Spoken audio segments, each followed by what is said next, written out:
Hi, everybody. I'm coming at you live from Vision Show Studio. We're here today with Gayle Markey from My Friends Lab, owner and operator of the amazing My Friends Lab in Dallas, Texas, one of the few woman-owned labs in the optical industry, which we're so excited and privileged to have her with us today. Because not only as a mother and a woman, but also as a nurse, Gayle has put together an amazing presentation that's going to help us to understand when you hear this saying the new normal a lot. I'm not going to use that today, but Gail and I talked a little offline, and we talked about as a registered nurse, a healthcare professional, there are a lot of things that were just naturally employed in that setting that probably should have been implemented all along. So as healthcare professionals, super exciting to kind of reshape what that whole best practices look like and design not only a new normal, but maybe normal as it should have been in the first place. We're so excited to share some of these ideas with you and give you some new strategies so you can decide how to manage this new part of your job more effectively. And Gail, I look forward to hearing all of the great things you've prepared for us today. Thank you so much. Thank you, Charlene. So, as Charlene was saying, I think we're all aware that there has become sort of a new paradigm with COVID. We are certainly having to relook at everything we do in a way that makes our staff and our patients feel more comfortable in coming in and doing the things that had just been routine. So, this presentation is mostly just to kind of go over some things that are basics that you may already be familiar with, but also because, as Charlene mentioned, I was a nurse for 20 years and I worked in pediatrics and newborn, but I also was a nurse educator. So I had the opportunity to teach new aspiring nurses how best to handle PPE. So we'll kind of talk about that a little bit as well. So I think our goals for everybody are going to be to create an environment, like I said, where the patient feels, that they feel reassured. It's one thing to be doing everything right, but if your clients, if your patients aren't aware of it, then they still may feel really uncomfortable coming in to get new eyewear. We also have to provide an environment that protects the staff at the same time. And as Charlene and I were talking about before, COVID's probably not going anywhere anytime fast. So we need to know how to mitigate it and to deal with both this disease and anything else in the future. Historically, I started by thinking about, well, let's divide it into what we know and what we think and what we can do. And what we know is actually pretty little. We know that it originated in China. We think we know where. We think it was with bats. It is similar to both the SARS and MERS epidemics that we fought previously. MERS is still around. And so, again, these are going to be things that we can institute and may need to keep practicing. Just a little background. COVID is a really simple little thing. It is RNA that is surrounded by a lipid bilayer membrane. That's its cell wall. And then the little familiar red spikies on the surface, which attach to receptor sites in our bodies. And that is how it gets us. It is spread several ways, but I think the thinking now is that it's predominantly spread by respiratory droplets. So the stereotypical coughing and sneezing with respiratory illnesses, but also when people are asymptomatic or pre-symptomatic. Those two words get interchanged a lot. Pre-symptomatic would just be those days right before they start to exhibit symptoms. And those can be as simple as smiling, laughing, talking. They know that singing is one of the big culprits, and even simple breathing. Just a point, the slide pretty well demonstrates what they call a cough plume. These tests were done even pre-COVID at MIT and National Institutes of Health, and they found that these cough plumes can extend for as far as 23 feet and can linger there, just kind of hover in the air for up to 3 hours. The larger particles, so coughing, predominantly coughing, but even sneezing, those droplets are heavy. They're bigger, they're heavier, they seem to fall out of the air faster. The smaller particles, just normal breathing, but especially singing, those are what emit the smaller particles that can really linger.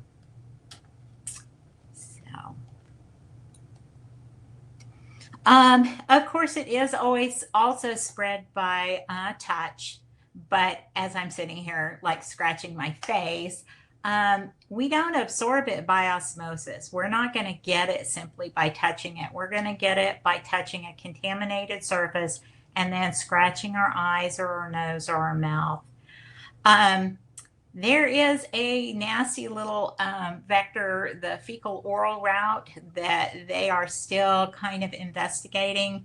They don't know if we actually just shed the virus that way or if it is actually transmissible. Probably enough said about that. We should be washing our hands.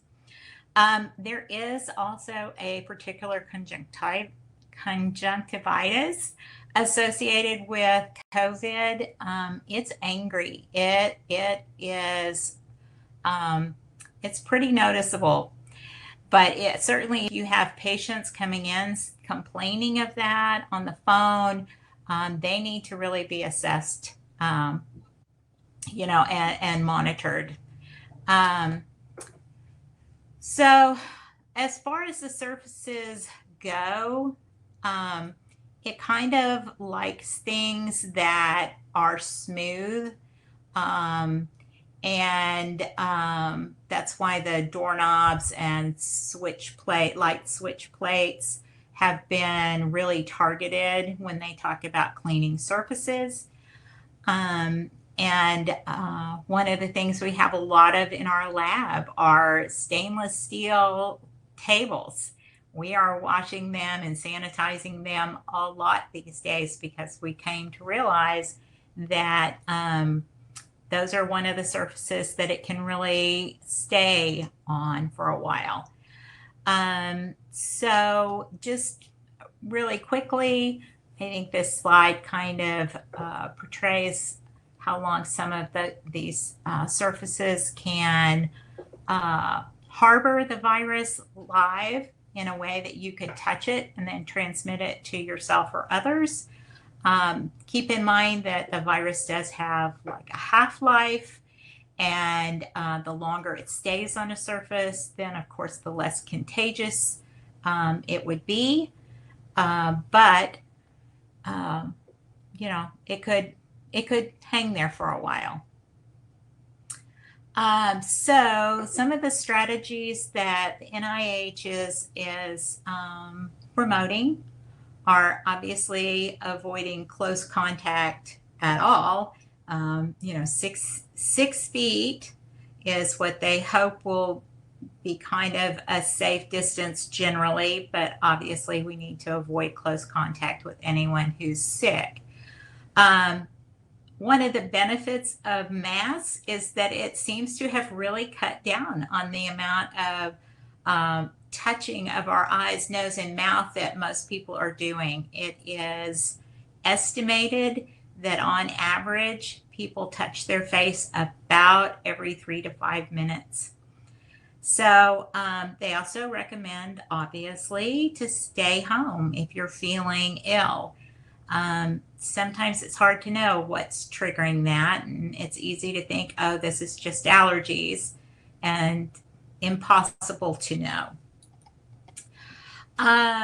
If you do have a cough or sneeze and you're not wearing a mask, think back to that cough plume, and you want to be able to, be sure you use a tissue right away into the trash, and then either wash your hands with soap and water for 20 seconds or disinfect with a hand sanitizer.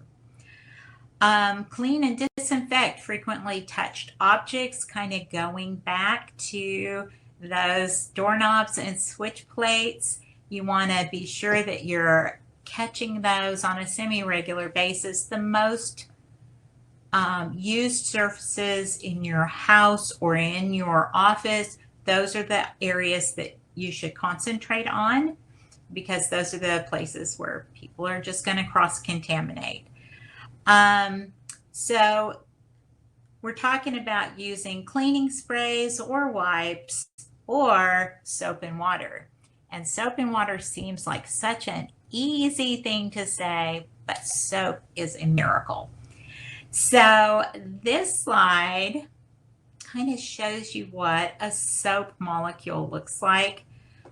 Soap was originally, not detergents per se, but soaps were originally made from animal fats and wood ash, and that creates a molecule that has one side that is really attracted to water and another side that is really attracted to fat, and each of them hates the other. So the nice thing is that when COVID virus is exposed to soap, the little, you can see the little pointy end that says attracted to fat, that's drawn toward that fatty lipid bilayer that we talked about earlier. That's the cell wall for COVID. It's attracted there, and then at the same time, the other end of the molecule is agitated by its contact with water. And that agitation just fractures the cell wall. And then it kind of spills out its RNA. The fun thing, I guess, about, going back and doing this is I'm reminded that in any circumstance, soap, when it's done its duty and cleaned whatever surface, whether it was COVID or just dirt, then all these little pin heads that are attracted to water are then attracted to each other as well. They surround whatever they come in contact with and form bubbles. And then those bubbles carry the debris, whether it's dirt or whether it's the RNA of the COVID virus, they carry it away. So this slide simply says all of that. Like I say, it's the interesting thing is that as I was reviewing this and some of my slides from, from when I was teaching, is remembering the importance of really each step of this process. So when you tell somebody how important it is to wet their hands first, people have been washing their hands for decades, and they may not have ever understood the real reason in the beginning. But that water does help to set the stage for the agitation of those soap molecules. So getting your hands wet first is really important. Applying the soap, rubbing your palms, everybody's pretty good at that. Rubbing the space between your fingers, fewer people do that. And then everybody forgets the rest. Make sure that people in your practice or your patients If you have them come in and wash their hands with soap and water, make sure that they're really getting between their fingers, rubbing the backs of their hands and thumbs. Everybody forgets thumbs. I don't know why, but that's always where it breaks down. Have your, especially your staff, have them really clean each finger separately, fingernails, and then rinse and dry with a towel. Also remembering that if your water is not self-actuated, that when you turned on the water, your hands were dirty. So to use a separate dry towel to turn off the tap is always a good thing. And then your hands are clean and you're ready. This should be the way we start any kind of PPE, is by making sure that our hands are clean. PPE is just all of the things we use as personal protective equipment. Face covering, I think of it as the non-mask type first. So that's eye shields, eye goggles, that sort of thing. Gloves, most of the time we do use non-latex. People can build up a latex allergy. Non-powdered, because that just kind of gets everywhere. And again, you can develop a contact dermatitis kind of issue from that. And any kind of long sleeve garments. Sometimes we've got the PPE gowns, and other times people use lab jackets or, you know, special scrub tops. And then the face masks, which, you know, everybody is using. They've gotten more, we've been able to locate them now. They're in a better supply. But even when we're using the fabric type that people have made, those are great. They just need to be 2 layers, and use that, or, you know, whatever you're able to get. As far as putting on those PPE, though, it's a real source for self-contamination if you're not careful. So I just want, one of the things people do when they're putting on gloves, the gloves go on fine. You have to make sure that you've washed your hands first or sanitized, and then that they're dry, because otherwise they really will stick going on. But getting them back off can be tricky if you're not careful. So in the second little diagram at the top, you can see where the right hand is pinching at the palm of the left. That way, your hand that's contaminated, your gloved hand that's contaminated, always stays on the outside of the other hand.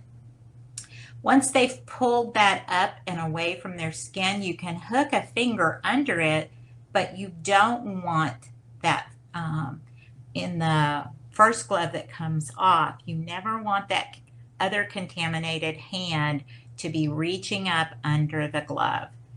So once that glove is pulled off your fingertips, you grab it in the palm of the remaining gloved hand, and the finger of your bare hand slips under the wrist of the remaining glove and pulls it off. And then you just make sure you discard it and immediately wash or sanitize your hands. As far as masks go, masks are also a good way to contaminate yourself. I think everyone that you see on any kind of internet or media source who's wearing a mask inevitably hangs it around one ear, and it dangles when they're not in a situation where they need to have it on. The point is that if you think of the outside of that mask as covered in something unusually abhorrent, in nursing school, we used to cover it with peanut butter and the gloves and challenge the students to take them on and off without getting it anywhere else. But you can imagine whatever you want. You want to make sure that the masks go on and come back off using the ear loops. And that you always know that there's an inside and an outside to each of them. You would certainly never want to take your mask off and inadvertently slip it back on later, inside out. So you know that you're trying to filter out COVID virus. So just assume that it could be on the outside of that mask, and you always want to keep it as far away from you as possible. Let's see. So some of the things we were thinking about is just how really this has changed everything, and the things that we can do to kind of facilitate this change and make everyone safer. Relying on technology is just an amazing opportunity for us. If you think back to, I don't know, 20 years ago and how we would have handled it then, I can't even imagine it. So when you can, just stay connected to your patients, give them a call, let them know you're open, and what you've done to keep them safe. You want to reassure them and make them feel that it's safe to come out and come into your practice. Have a nurse make some of the screening calls, and if you can, integrate telemedicine into it. Make sure all the staff have adequate PPE. And like I said, if we get to a time where masks are in short supply again, the cloth ones are fine. I would certainly encourage the staff to wear maybe scrubs or a specific lab jacket or something that they can take off immediately when they return home from work. It goes straight into the laundry along with, if their mask is reusable, along with the mask. None of us want to bring this stuff home to our families. Let's see. So also we want to, have everybody check the patients and our staff when they arrive daily. If need be, with the IR thermometers. And certainly we've all talked about social distancing. That's going to mean limiting the number of people in a confined place at one time. So we all know that being inside certainly increases the risk. And so if we can help reduce that number by scheduling patients, having them wait in their cars until you are ready to receive them and escort them directly to a room, that sort of thing is going to help a lot. Let's see, we talked about the staff having PPE and making sure that they are really good about using it, and have them demonstrate the social distancing. It doesn't help to tell our patients we're going to social distance if they walk in and everybody they see is huddled together, chit-chatting and whatnot. As a nurse,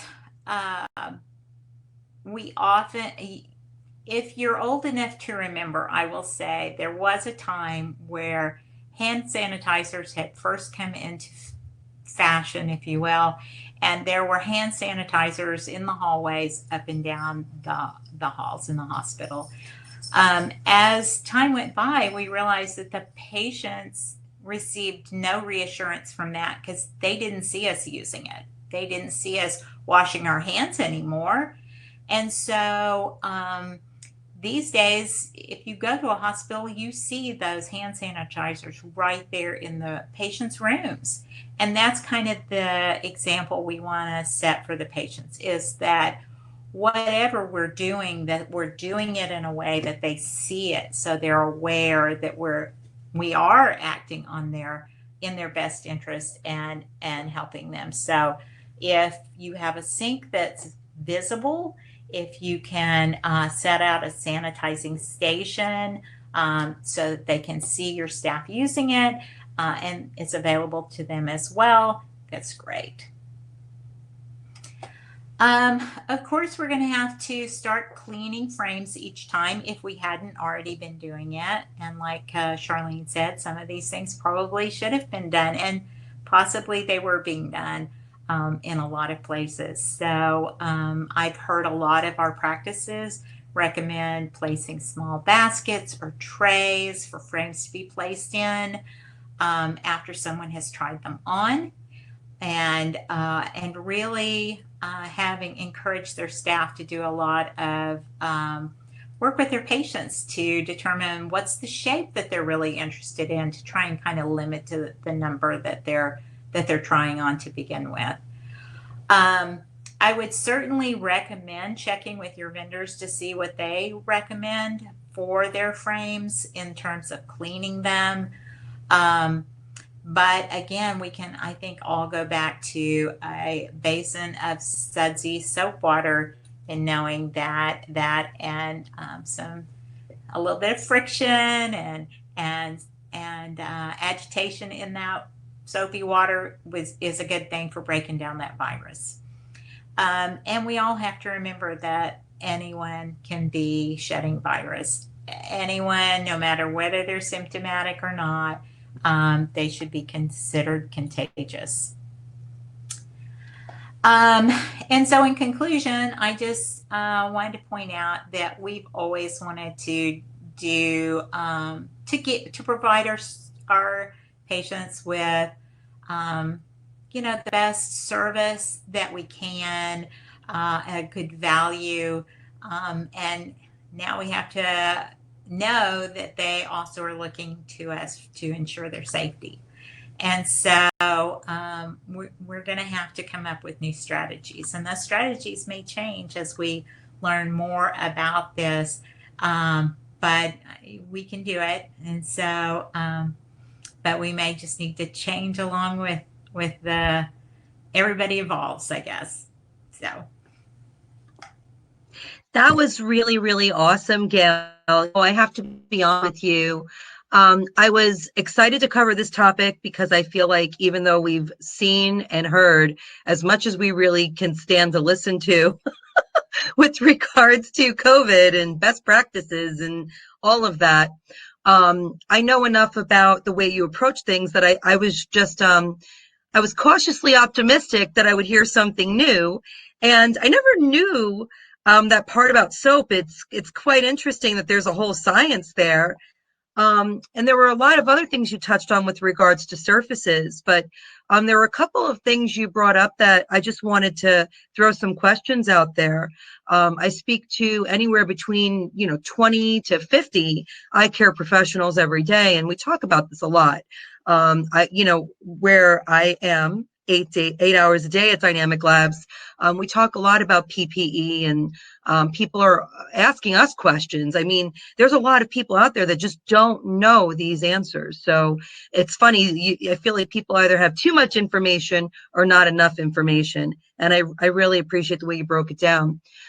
You were talking about frame materials. This is a really hot topic right now. Can you expand on that a little bit? Have you done any research or found out anything with regards to best practices in sanitizing frames? I haven't. There's a great debate from what I've seen. And everybody seems to go back and forth.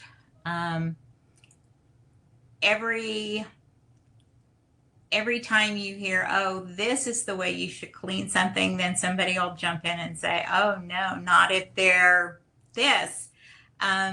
Which is why I think if we take a step back and say, okay, we know soap and water is, it's basic, but I would still advocate for, hey, a quick call to that vendor because they're gonna know. And it's really interesting. My husband's a big advocate for Dawn. Everything's Dawn dish soap. But when you think about it, look at they show those commercials about how they're cleaning the animals in the oil slicks with the Dawn. So that might be a really good, affordable, safe bet as well. I'm sure it's not going to harm any of the materials, because I think that's the big thing that's out there. Is peroxide going to affect like a titanium or a bone? And if you've got let's face it, you have 10, 15, 20 of these luxury frames, it's thousands of dollars. Nobody's really in a position right now to kiss those bye-bye. So that might be a good follow-up. Now, as a lab, obviously you guys are, working in a setting, and it's funny, you didn't talk a lot about this, but your workflows have completely changed. Nothing's more important in an optical shop or in an optical lab than operating efficiency. I mean, it could just mean the major difference for the owner from being profitable and having a day where you feel like you just walked around in a circle and got nothing accomplished. What have you done at my friend's lab, and what are some things that you've seen other offices do that really requires them to adjust their workflow? So as far as our workflow goes, we've certainly ramped up cleaning processes. And I don't know that we've had to make a lot of significant changes.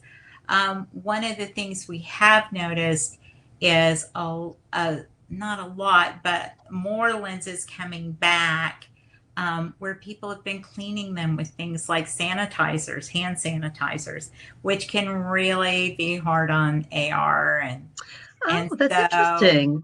yeah. So, talking about The alcohol, right? You wouldn't think about that. and people, they put it on their hands and they take and they clean their glasses and they think, okay, great. And then, oh, what's wrong with the AR? Well, and I could see someone taking a spray on sanitizer and spraying it on their frame. I could totally see that.